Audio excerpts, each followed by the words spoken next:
Hey everyone, so I've reached 1,000 miles on my ST3 now, so I thought I would do an episode, couple episodes actually, that are going to review my experiences so far. First I'm going to start with the bad, the things that I don't like about it. So here's the top 5 things that I don't like about the ST3. Okay, number 1. The drivetrain. This may come as a surprise to some people because it is an XT SLX drivetrain.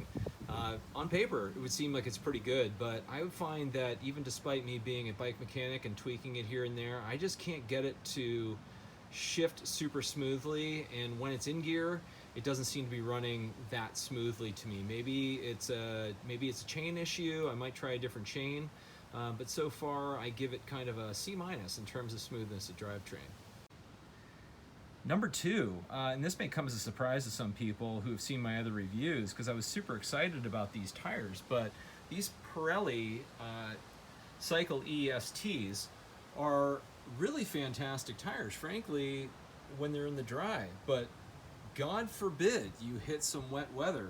God forbid you go through some puddles and then throw it into a corner, because then you're in for some serious excitement.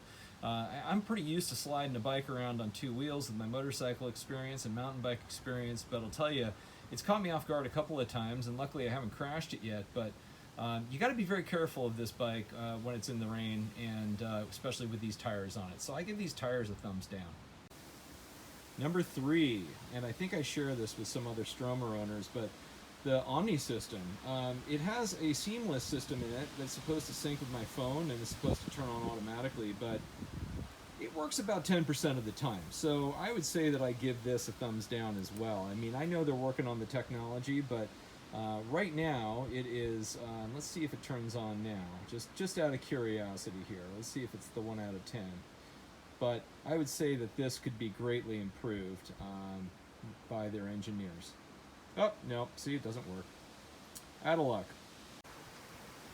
Number 4, the fork. Totally and unnecessarily harsh.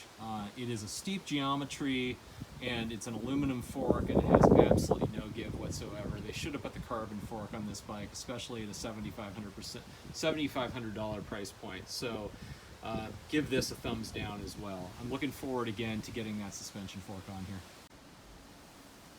And number 5 is the stem bar setup. And while I like the ergonomics of the stem bar setup, I cannot seem to torque the stem properly with the bars so that they don't creak. So they tend to creak a lot of the time when I'm riding. Let me see if I can actually get it to do it here. You can hear that a little bit.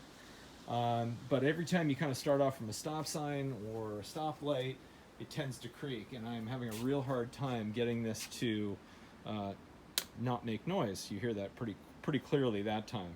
Kind of unacceptable for a $7,500 bike, and I'm going to have to bring it into a Stromer dealer to have them check it out. Okay, so I hope that gives you some overview. I wanted to start with the negative. This isn't a slam on Stromer. This bike has been really great for me, but those are the 5 things that I've been a little disappointed in with this bike, and I think they can improve in the next generations.